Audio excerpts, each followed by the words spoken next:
And welcome back to A Veteran's Two Cents. I am the veteran. I really wasn't going to make another video this week, but yesterday evening actually, my wife got hungry. She comes into the kitchen, and I had made the night before a really quite delicious crock pot pork loin. I had the because I'm actually a really good cook as far as most men go.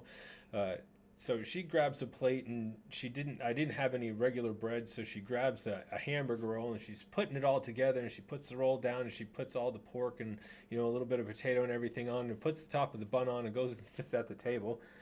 Of course, I wanted to eat with her, so I grab a bowl and I start putting some in the bowl. And while I'm making my meal, she's at the kitchen table and she's eating, and because it's a pork loin in a crock pot, it's got a lot of liquid. It's very very liquidy, and it's like turning her bun into mush as she's eating it, and it's starting to slop down and drop onto the plate. And I turn around and I come over to the table, and I'm looking at her standing there with my own bowl, and I'm like, that pork made your bun kind of moist, huh? And she looks up at me, and shit's running down her chin a little bit, and it's slopping in her hand, falling out, and she says, "You're such a prick." And I set my bowl down, and I'm laughing. And she looks at me and she says, you would know. You probably had to do this in the military." And I said, "You're damn right." I said, "Everything in the military turned into a sandwich because you didn't have any time to eat." And I'm sitting down, and I start to tell her the story of how you earned your meal in basic training. So, I mean, before you even got into getting your food, you had to earn the right to eat. So right in front of the door, as you're smelling the food that in your stomach's like growling, and you had just finished exercising 4 hours before you had rack time, so you got 4 hours sleep. Your body's still lame, and up in front of the door is a pull-up bar. So when you first get in there, you could barely do a pull up when you first get into basic training, and you've been in basic training. We was in there probably 2 weeks at the point that I come to this realization, and they made you do a certain number of pull ups, before you could even get through the door. And of course, as you go through basic training, you have to do more and more and more to earn your meal. But at first, when you first get in there, it was like between 2 and 5, and usually they let you in, but they tell you 5. So you had to get in line, and you're waiting and waiting and waiting, and you're already exhausted, and they say, "All right, hit the bar," and you jump up and you grab the bar, and you had to do 5 pull-ups, and then that earns you your right, and you can go in and get your food. So you jump up on the bar, and all your muscles are screaming because you've been training all day the prior day. And I mean, every day since you get into basic training, basically you're training 3 times a day. You get up, you have physical training, and then you have marching training, and then you have combat training, and then you have your stretching and regular cool down training before you go to bed. So you're like constantly training. So no matter what you're doing, your body is racked in pain all of the time. So you jump up on the bar, and you're like just trying to barely do one.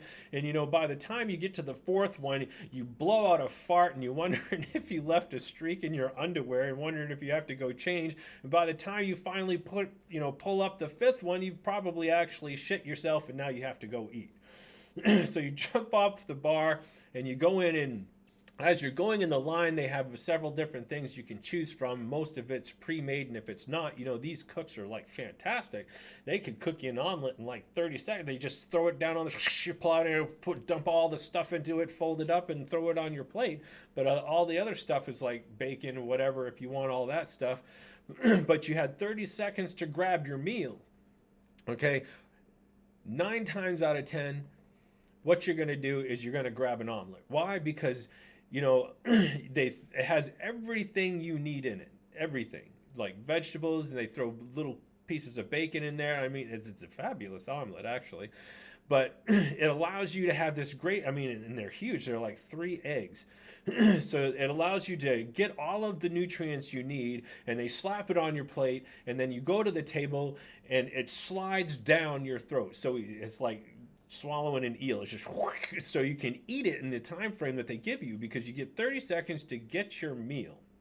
And then you walk over to the bench, and then you have about probably another 10 seconds to find a goddamn seat if it's already full. And then as you're going to find your seat, you're already eating, and it's like you cut the omelet in half and you throw that in, that one slides down. So by the time you sit, you only have another half an omelet. So you sit down and it slides right down just like an eel. And then you grab your little thing of milk and you slop that down, and you grab your thing of oranges, and half of it pours down your shirt because you're fucking rushing so fast. And then you pick up your plate, and by the time you get done, you had your 60 seconds to eat, because that's all you get. You get 60 seconds. But I just had to tell that story because it was so funny, and it coincided with exactly what happened in my life at the moment. So that way you got a little bit of the past and a little bit of the present. And you can't do much better than that. But I am always glad to be of service. I am the veteran, and I hope you got some kind of useful information out of this, so you leave a better and more informed person than you were the day before. Everybody have a good day.